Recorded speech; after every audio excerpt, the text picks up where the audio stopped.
Here we are going to be discussing about rotational dynamics. One of the many parts of this entire topic will be discussed. In the first part, that is in this video, we'll be looking at rotational variables. Now, before I begin, I just want to make a small appeal that if you feel that the content which I am posting in my channel is good, please do like, subscribe, and share it amongst your friends.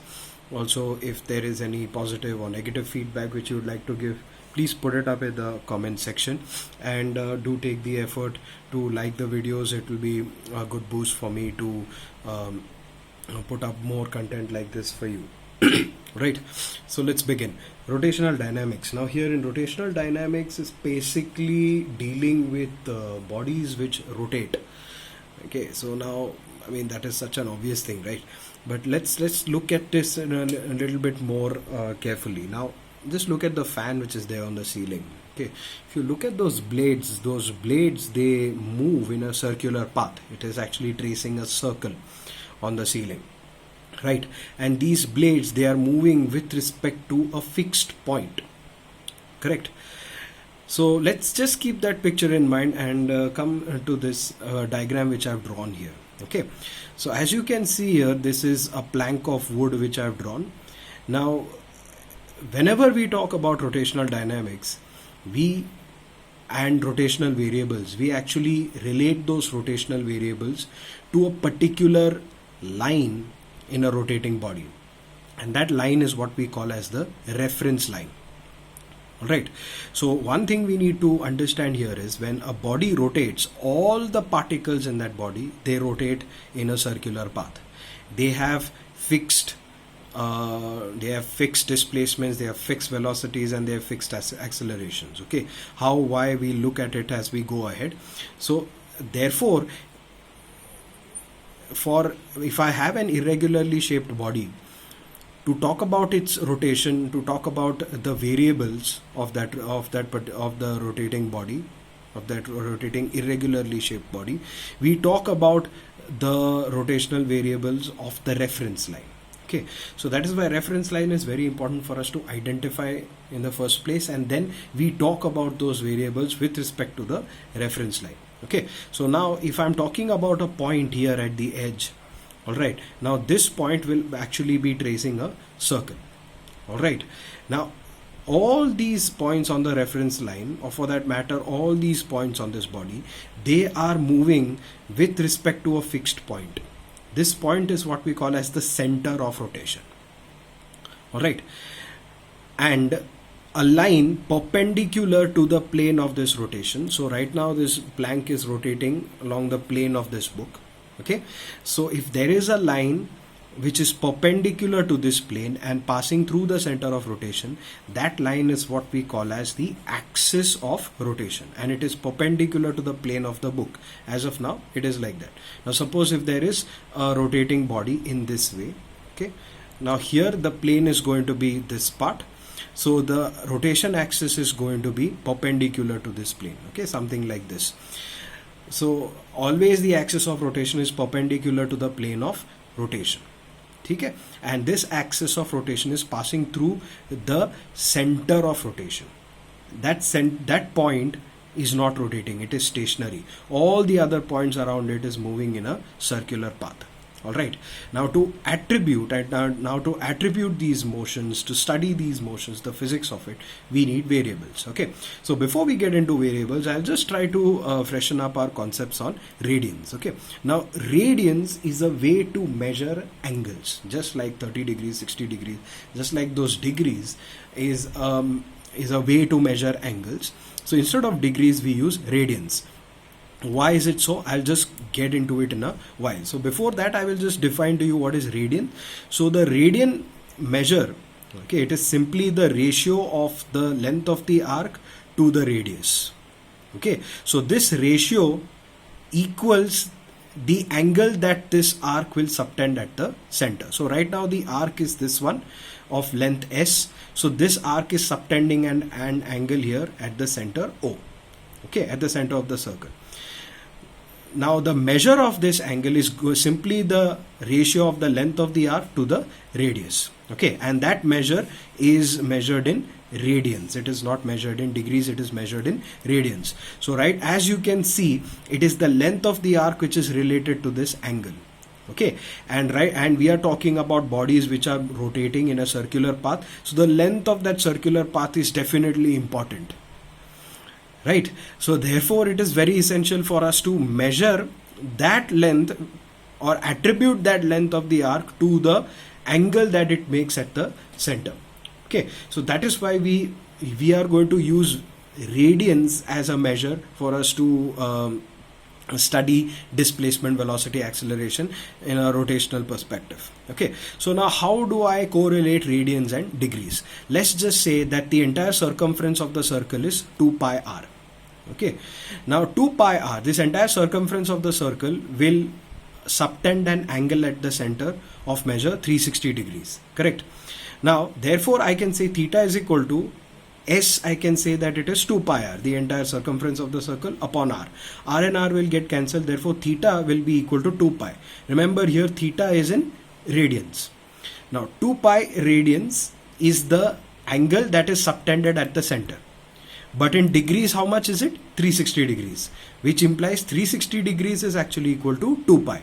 Therefore I can say 180 degrees pi, 90 degrees pi by 2. Okay, so I hope you understood the concept of radians and how it is important for us to use the radians measure whenever we talk about rotational mechanics.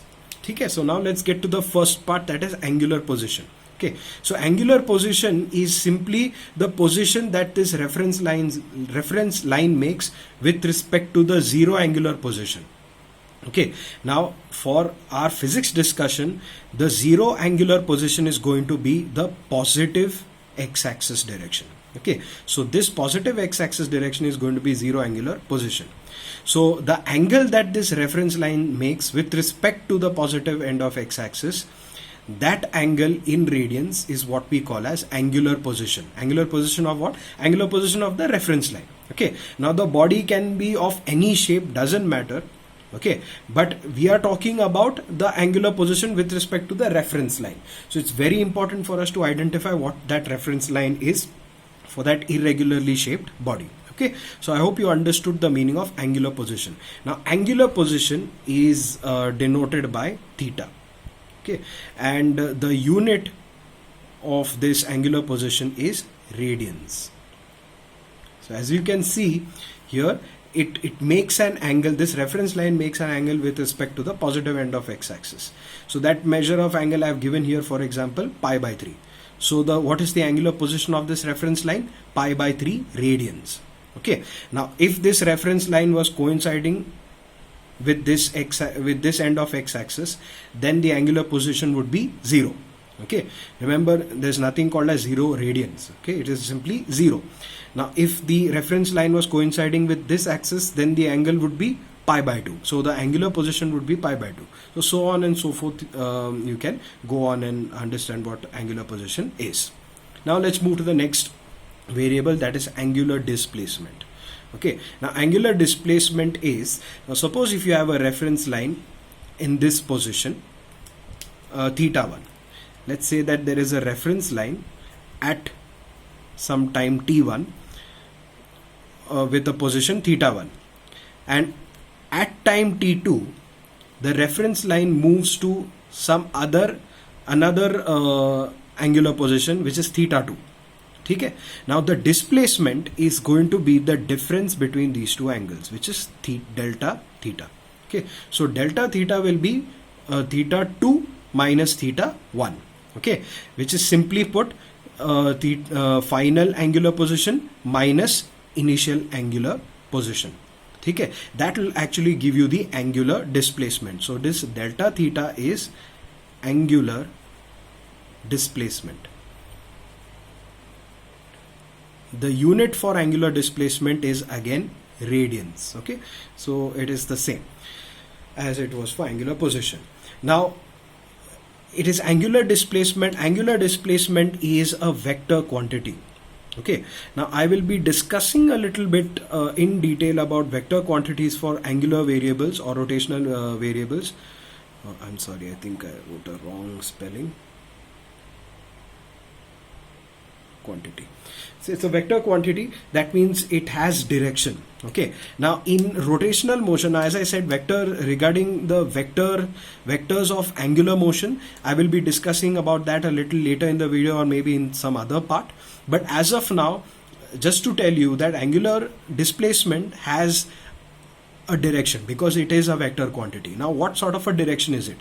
Now as you can see, this reference line moves in anti-clockwise way, correct? So this reference line moved from here to here. This is anti-clockwise motion. Okay. Now if the reference line moved from here to here, from this position to this position, that would be the clockwise motion, correct? Now if the reference line, or if the body moves in counterclockwise way, then delta theta is going to be positive. And if the reference line or the rotating body moves in clockwise direction, then delta theta is going to be negative. Okay. Now this is also called as the right hand rule. How? Now let's just say that the reference line is starting from here and ending here. This is the initial position, angular position. This is final angular position. So the reference line moves from here to here. Now as you can see, you take your right hand, put that right hand here on this on the reference line with the angular position theta 1. Okay. Then move towards the reference line with angular position theta 2. Okay. Move it.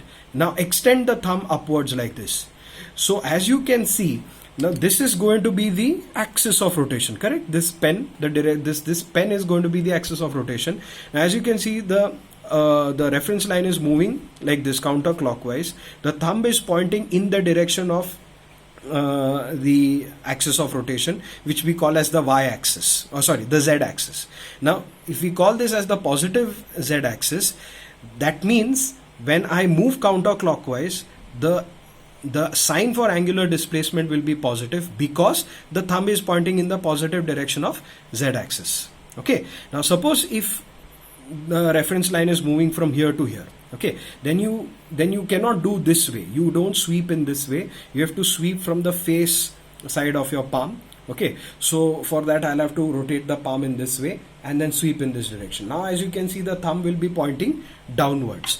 Downwards means that is the negative end of z-axis. Hence we say that when a body is moved clockwise, they have a negative displacement because the thumb is pointing towards the negative end of z-axis. So I hope you understood how these sign conventions came into picture. So this is simply the right hand rule. Alright, fine. Now let's move to the next heading, that is angular velocity. Okay, so angular velocity is given by omega. Okay, so angular velocity is simply the change in angular position with respect to time. Okay, so now for delta theta by delta t, that will give you average angular velocity, whose unit is radian per second. Okay, this is the SI unit. Okay, now for instantaneous angular velocity, we bring in calculus. So you simply take the limit, like at a particular instant, at a particular time, what is the angular velocity? For that we bring in calculus because our delta t is tending to 0. Okay, the difference between the two times is very, very small. So we bring in the differential form of omega, which is angular velocity. Okay, and it is denoted by d theta by dt. Okay, so again that is depicted here in this diagram. So at t1 this was the angular position, at t2 this is the angular position theta 1 theta 2. So the final minus initial upon final time minus initial time.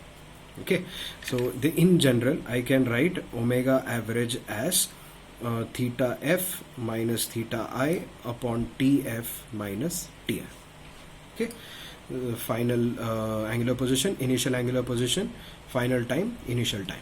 Okay, so I hope you understood this. The unit is radian per second. So acceleration is given by alpha. Okay, acceleration is given by alpha. So acceleration, just like for linear motion, it was the change in velocity with respect to time. Here what kind of velocity we are talking about? Angular velocity. Okay, so as you can see, the word angular simply means we are talking about the angles. Okay, what kind of angles? The angles subtended at the center by the arc traced by the moving particle. Okay, so this is average angular acceleration. Okay, this will be average angular acceleration, which is alpha. Okay, and the unit for that is radian per second square. So just like how for velocity we had meter per second in linear case, here we have radian per second. For acceleration it was meter per second square. For angular motion is going to be radian per second square. And for instantaneous one, same story, it's going to be d omega by dt. Okay, now let's move to this part. Angular quantities, are they vectors? Yes, angular quantities, they are vectors, but they cannot be denoted. I'm sorry about that. You cannot denote angular quantities in ijk form like this. Okay, so you cannot denote it in this form. Omega bar, which is angular velocity, cannot be denoted in the form of ijk. Remember, we are talking about rotational motion. Okay, they're happening. So here the vector omega is not like a traditional form of a vector. This is a form of a vector which obeys right hand rule, and the direction of this vector is simply the direction of the thumb that it points to. Okay, so the directions of these angular quantities like angular displacement, angular velocity, angular acceleration, it simply depends upon in which way the body is rotating. Is it rotating clockwise or anti-clockwise? If it is rotating anti-clockwise, then the particular variable is going to be positive. If it is clockwise, then it is going to be negative. Okay, so here the angular quantities, are they vectors? Yes, they are, but they are not in this traditional form. Okay, they are simply denoted by the signs. So when I say that a particular angular velocity is negative omega, it should straight away strike in your head that the particular body is moving in clockwise way. Okay, it is moving like this. Okay, this is clockwise motion. So this clockwise motion will give me negative displacement, negative angular velocity, negative angular acceleration. All right. Suppose if it is positive, then it is counterclockwise. Okay. Now let's take a quick checkpoint problem. So here we have a disk which is rotating about an axis. The following pairs of values of its initial and final angular positions are given. Which of these are negative and which of these are positive? So delta theta is simply angular displacement. Okay, so now you can pause the video, write down this question, and maybe give us write down the answers for it, find the answers for it, and just check if those answers are correct. Okay, so I hope you've done that. Now let's see if your answers are correct. Now they are asking which of these are positive, which of these are negative. Okay, so let's start with the first one. The initial position is negative 3 radians, final position is plus 5. Okay, so remember delta theta is always theta f minus theta I, correct? So in this case, we are going to have theta f, which is 5, theta I, which is going to be minus 3. So minus minus will become plus. So 5 plus 3 is 8 radians. So this one is positive. So what kind of motion does it exhibit? Counterclockwise motion. Okay, so for this case it is counterclockwise motion. Now here we have initial minus 3, final minus 7. So it's going to be minus 7 minus of minus 3, which is minus 7 plus 3. Answer is minus 4 radians. Sign is negative. So what kind of motion is this? Clockwise motion. Okay, it's moving in this direction. Now let's look at the next one. So in here the answer is going to be final minus initial, which is minus 3 radians, minus 7 radians, which is minus 10 radians. So again negative value, which means it is a clockwise motion. Okay, here it is 6 minus of minus 6 minus of minus 6, which is 6 plus 6, 12 radians. So this is again positive, which means this is a counterclockwise motion. So I hope you understood how using these signs we can denote in what direction the motion is happening. So this is not a traditional vector, like you cannot represent it in ijk form, but it simply obeys the right hand rule. All right, so so this was pretty much our introduction on the rotational variables which were there. We've learned about 4. The first one was angular position, second one was angular displacement, third one was angular velocity, and the fourth one was angular acceleration. Okay, so I hope you've understood those concepts. Now you can take down this question, okay, pause the video and see if you can solve them. Okay, so if you can, well and good. If you can't, I will just quickly help you through with it, and then you can complete the entire problem. So here they've given you the angular position, which is a function of time. Alright, now theta is measured in radians, time is in seconds. They're asking you to find the angular position, angular velocity when time is 0 seconds. They're asking you to find angular velocity at 4, angular acceleration at 2 seconds. So the first thing we need to do is find out the expressions for angular velocity and acceleration. Now we know angular velocity is d theta by dt, correct? So you simply have to take the derivative of this function. Okay, so you can do that orally. So that is going to be, this term will be 0. The derivative of this term is 2 4s are 8, so this will be 8t plus 3 2s are 6, 6t square. This is omega. Alpha is going to be, alpha is simply d omega by dt, correct? So here you'll have to take the derivative of omega, which is a function of time. Theta is also a function of time. Okay, so here you can write this as in this format if you want. Okay, but it's okay if you don't write it in that way. So this is going to be, now you take the derivative of this. This term is going to be 8 plus 6 2s are 12, so this will be 12t. Okay, now as you can see, all these three expressions, this theta, omega and alpha, all of them are functions of time. Okay, so they are not going to be constant at any moment of time. So to find angular position at t equal to 0, you'll have to take this expression. So theta 0 is going to be at t equal to 0, they've asked, correct? So wherever there is t, you put 0. So it is going to be 2 times 4 times 0 plus 2 times 0 squared, 2 times 0 cube. So here theta is going to be 2 radians. Okay, so I hope you understood how to find angular position. Now they have asked you to find angular velocity. So which expression are you going to use? This one. So wherever there is t, you put 0. So here omega of 0 is going to be 8 times 0 plus 6 times 0 square. So here angular velocity is 0 radian per second. Okay, so you can put an answer around it. This will be a much better way. Alright, so this is omega at t equal to 0 radians per second. So in this way you can find angular velocity at 4 seconds. So again, same expression, wherever there is t, you put 4. For angular acceleration, you'll have to take t equals to 2 seconds. So you'll have to use this expression, wherever there is t, put 2, you will get the answer. The answer is the unit of that answer is radian per second square. Okay, so is the angular acceleration constant? No. As you can see here, as time changes, angular acceleration will also change. So I hope you understood this problem. So please solve it, get the answer out. If there are any doubts, please post your doubts in the comment section. Thank you.